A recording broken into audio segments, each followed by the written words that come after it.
Bonjour. Avez-vous bien vérifié que votre casque n'est pas inversé? Quand je parle à gauche, m'entendez-vous bien à gauche? Et là maintenant, à droite? Ok, très bien. Nous allons ici parler de son 3D. Le vrai, je veux dire celui avec lequel vous fonctionnez au quotidien. Pour vous déplacer, pour vous orienter, c'est ce qu'on appelle l'écoute binaurale, qui permet une immersion totale dans un environnement sonore, comme si vous y étiez. Allez, c'est parti. Que diriez-vous d'une expérience sonore inoubliable? Voici un aperçu du menu sonore. Bonjour à toutes, bonjour à tous. Aujourd'hui, on est encore ici au DOC dans le cadre du festival Les Révélations. Et aujourd'hui, je rencontre Lucie Ardouin qui va nous parler du son binaural. Bonjour Lucie. Bonjour, Comment ça va? ça va bien. Et toi? Ça va bien. Oui. Alors, on est dans un endroit un peu feutré ici, à l'intérieur du centre commercial, mais on est un peu isolé. Tu vas pouvoir nous expliquer pourquoi on est entouré de casques. Pour commencer, le son binaural, qu'est-ce que c'est? Alors le son binaural, c'est tout simplement la réplication de l'écoute humaine. C'est-à-dire binaural, ça veut dire lié aux deux oreilles. On est équipé de deux oreilles, de deux tympans.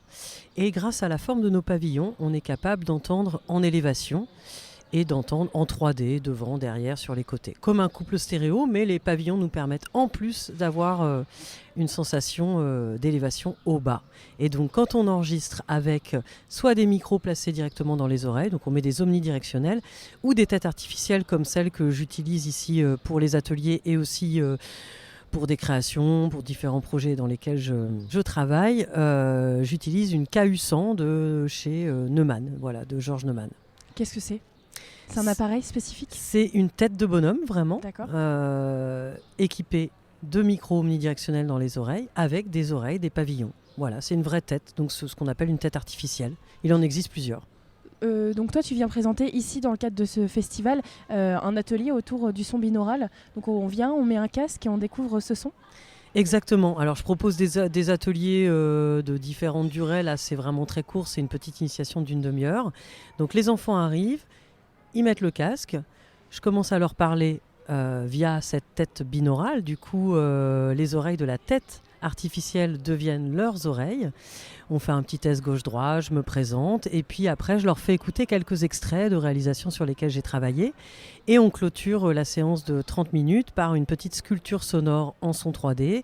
Donc voilà, on a écrit un petit texte de présentation et chaque enfant va aussi donner son prénom. Je lui donne un petit accessoire de bruitage, il va faire un son. Et puis voilà, le tour est joué, ils ont leur enregistrement en son 3D. C'est quoi exactement une sculpture sonore? Alors j'appelle ça une sculpture sonore parce qu'on a les 3 dimensions. Et c'est vrai, quand on écoute le binaural au casque, on a vraiment l'impression que les sons sont en dehors du casque. Ils ne sont pas dans la tête comme une écoute stéréophonique standard. On a l'impression d'avoir quelqu'un derrière nous, au-dessus. Enfin voilà, on est immergé vraiment dans l'endroit de prise de son. C'est un partage d'expérience. Et sculpture, comme une sculpture en 3D, comme un hologramme en fait, sauf que là c'est avec des sons. Donc on capte des paysages sonores différents. L'idée, c'est quoi? D'explorer le son, d'explorer aussi la manière dont on écoute? Alors, le binaural, il date pas d'hier, puisque les premiers tests ont été faits dans les années 1930 à peu près. Il y avait la tête Oscar Remué qui avait été confectionnée.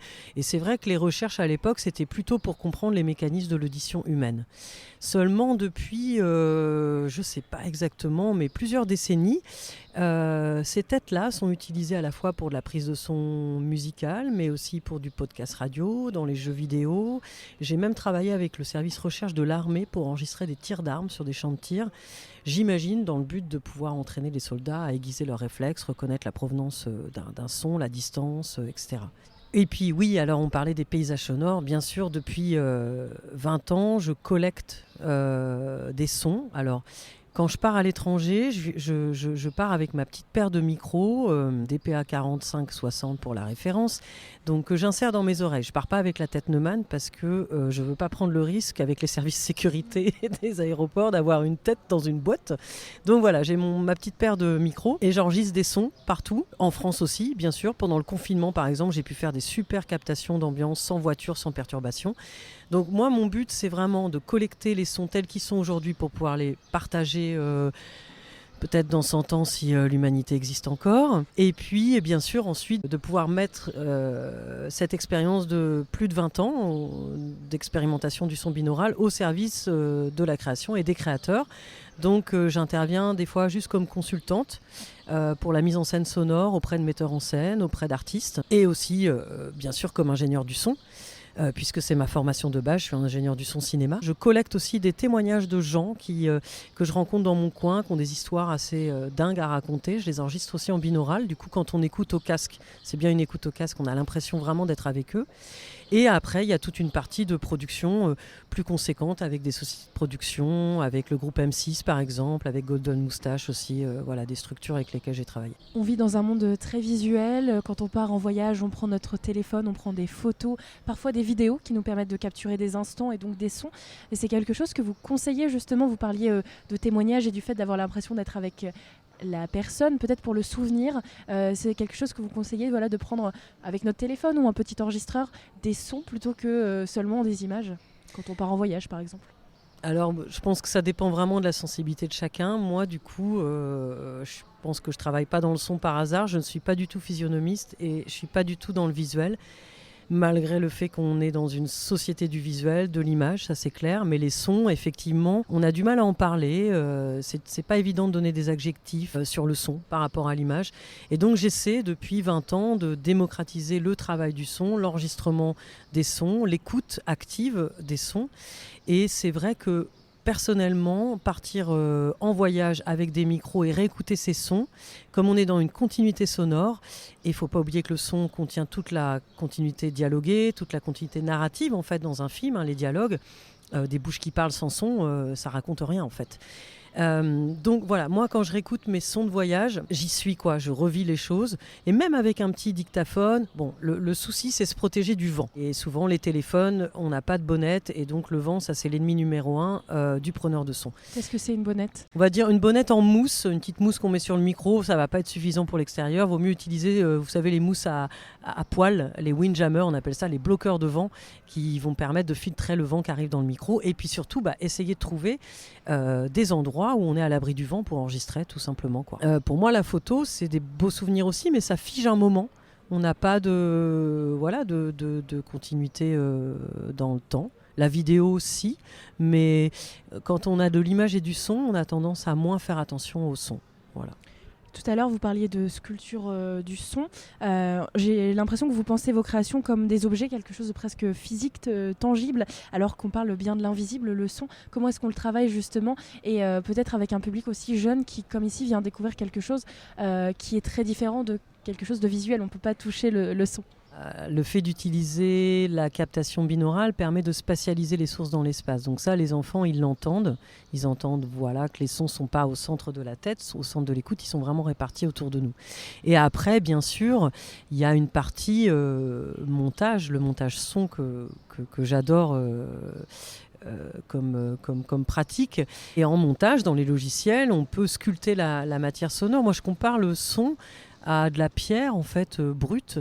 Et quand on va ensuite travailler les équilibres du spectre, des fréquences, utiliser des plugins éventuellement, sculpter le son, enfin voilà, on sculpte la matière sonore comme on travaille une pierre, effectivement, un objet, quoi. Donc ça, pour le sculpter, on a des outils, vous parliez de plugins, donc j'imagine de logiciels en fait. Voilà. Sur un côté très technologique, là, un peu votre casquette d'ingénieur du son. Oui, voilà, qui revient. C'est lié. Je suis musicienne aussi, et tout ça, je pense, est lié. Être dans l'écoute, la musicalité, et donc c'est vrai que dans le logiciel, on peut sculpter le son avec des outils standards qu'utilisent des monteurs son pour le cinéma ou pour la musique. Et on a aussi des outils de spatialisation du son. Donc ça m'arrive sur des productions de mélanger à la fois des prises de son en binaural natif avec des têtes artificielles et pour des sons un peu spéciaux, des effets spéciaux d'ailleurs, des explosions, des choses comme ça, d'utiliser des plugins de spatialisation. Dans ce genre d'atelier, comme nous sommes ici au Doc Vauban, c'est quelque chose de collectif. C'est vraiment une expérience qu'on partage avec notre casque, mais on est ici entouré d'autres personnes pour peut-être avoir un retour ensuite de ce qu'on a ressenti. Oui, on échange sur ce que chacun a ressenti pendant les écoutes et puis quand ils ont aussi enregistré, on réécoute l'enregistrement après, donc c'est marrant, on voit les enfants se retourner, ils cherchent le son, ils cherchent leurs collègues qui leur parlent alors qu'ils ne parlent pas, c'était dans l'enregistrement. Donc il y a cette confusion aussi de qu'est-ce qui est dans le casque et qu'est-ce qui n'est pas dans le casque. Et puis voilà, cette sensation immersive, mais ce qui est marrant, c'est que du coup on est dans une écoute individuelle en collectivité, c'est-à-dire que chacun a son casque, chacun va entendre ce qu'entend cette tête artificielle, mais on écoute ensemble, donc on peut partager. On a la même, en fait, tout d'un coup, on a le même point d'écoute, le même point d'écoute d'un auditeur, en fait. Et c'est ça qui est intéressant avec le binaural, c'est qu'on peut, quand on écrit en binaural, on va choisir le point d'écoute. Qui est ce personnage qui écoute ? Est-ce que c'est un personnage de l'histoire ? Est-ce que c'est un spectateur lambda ? Est-ce qu'on est dans du point de vue subjectif ? Et on va composer avec ce point d'écoute. Et vous cherchez parfois peut-être à déstabiliser un peu l'auditeur ? Oui, alors on peut s'amuser un peu en clin d'œil à The Virtual Barbershop, qui est un des extraits les plus connus du binaural qu'on trouve sur internet, où on va se retrouver chez le coiffeur. Alors on peut s'amuser à couper les cheveux, à tondre la nuque, bien sûr on fait semblant, on met un sac plastique sur la tête avec une sensation d'étouffement. Enfin voilà, on peut jouer sur cette sphère d'intimité qu'on peut utiliser qu'avec le binaural. En fait en stéréo mono on ne peut pas jouer sur cette sphère d'intimité, et en plus cette sphère d'intimité, normalement on n'est pas censé rentrer dans cette bulle au quotidien, dans la vie de tous les jours, surtout depuis les règles de distanciation sociale qu'on a connues. Et le binaural permet artificiellement de réinjecter de la proximité. C'est même utilisé comme technique pour soigner justement des phobies sociales, pour aussi soigner l'autisme. On utilise le son binaural. Vous avez un site ou peut-être une page Instagram où vous partagez justement ces sons de votre quotidien ? Alors je crois que je suis trop vieille pour Instagram, j'ai Facebook, mais si, mon site c'est sonbinaural.com, donc c'est facile de s'en rappeler. Binaural, c'est BINAURAL, voilà. Et la page Facebook, c'est le même nom ? Lucie Ardouin pour la page Facebook, mon nom, voilà. Merci beaucoup Lucie, à bientôt. Merci Lucie. Pendant le show, je vous proposerai également de petits jeux interactifs que vous m'aiderez à composer, si vous le voulez bien. Au plaisir de vous retrouver pour partager avec vous un voyage en binaural.